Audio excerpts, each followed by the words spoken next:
you might imagine, the Taycan is an utterly important project for us. We are investing heavily, more than 6 million euros into e-mobility until 2022.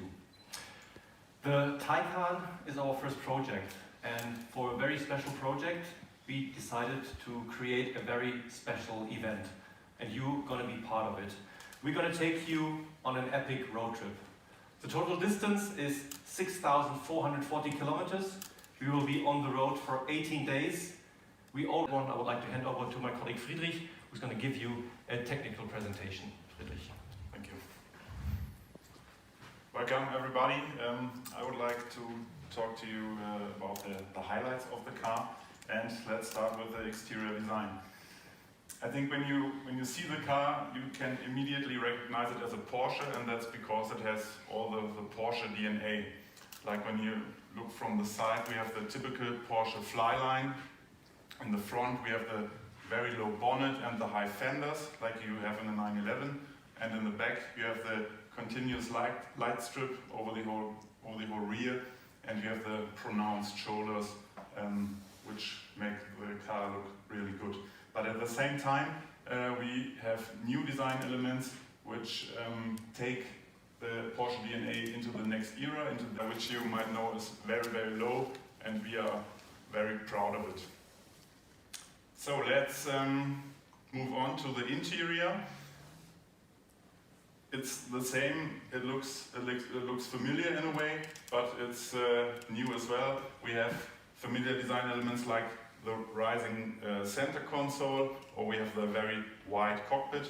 But here we have the new instrument cluster, which is for the first time fully digital and has a curved display. And we have these displays over here with an extra display for the passenger for the first time, and so the passenger can choose his own contents and can choose new music, or can choose a new target for the navigation, like a restaurant or something like that. Driving position is pretty much like in a 911, so you sit really low in the car, and it is really a driver's car. So when we look at the technical highlights, we have the battery, which is positioned as low as possible between the two axes, and this helps to get a really low center of gravity for the car. And we have electric motors on both axles, and these build the all-wheel drive system.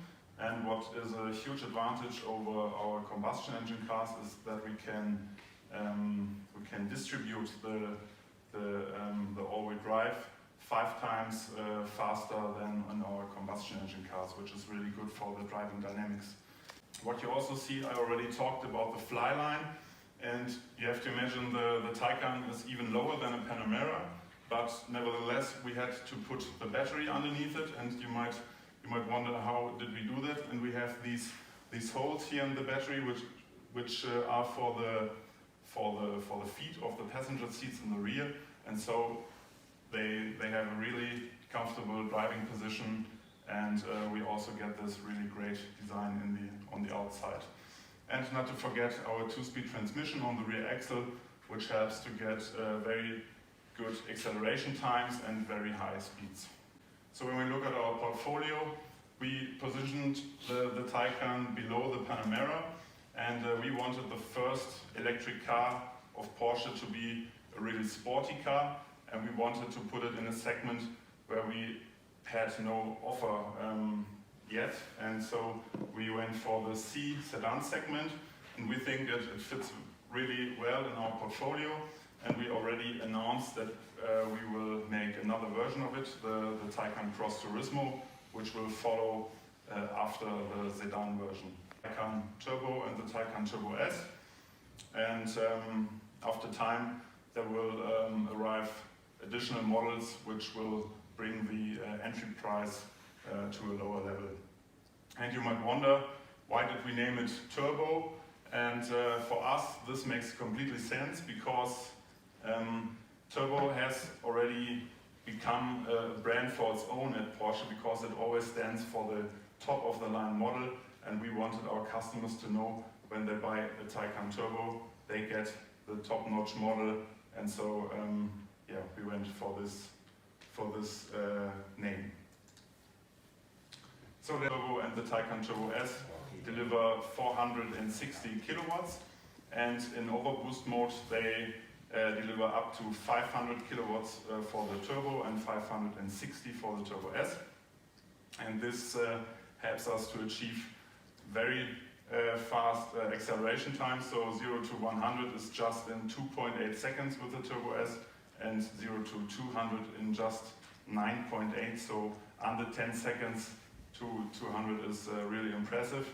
And we can not just do this 1 or 2 times after another, but we can do it again and again. We say it's more than 10, but I can promise you it's way more. So you can really reproduce these times, and that was something which was really important to us when we developed the car. 450 kilometers according to WLTP cycle, and the charging times are round about 22 minutes for a charge from 5 to 80%. So that's also really fast. And now let's talk about the driving modes. When you are familiar with other Porsche models, you already know the normal, Sport and Sport Plus mode. And in the Taycan we have for the first time an additional mode which is for maximum range, and it's called range mode for that. And yeah, all the 4 driving modes are for different driving situations, like when you want to go really fast on the racetrack, you choose Sport Plus. When you want to cruise around, you are normal, and when you want to have the maximum range, you go in range. And the drive system, the thermal strategy.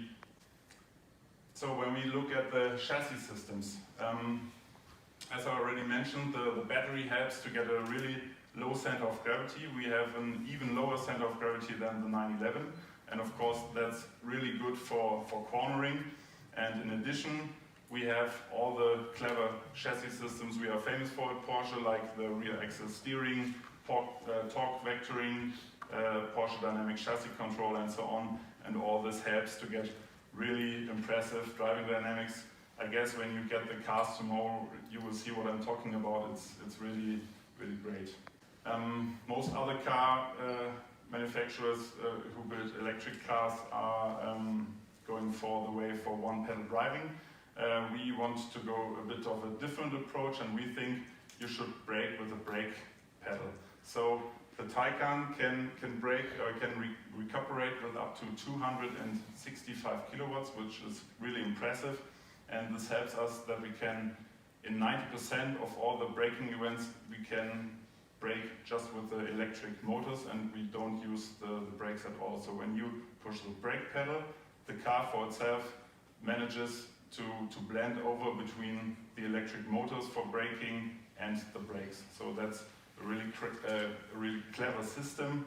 And in addition to that, you can choose when you lift off the accelerator if you want to coast, so the recuperation is off, or if you want a gentle recuperation, which is, you can imagine like when you have a car with a combustion engine and you have your gear selected, then it has a small braking effect. The assistance systems.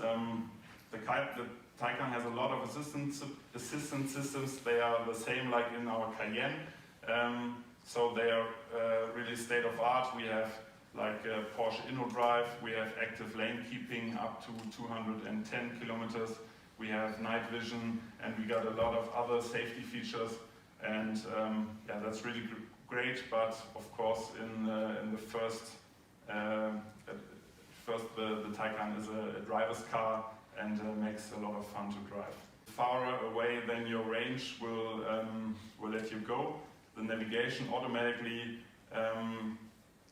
puts charging points into your route, so you don't have to think about charging.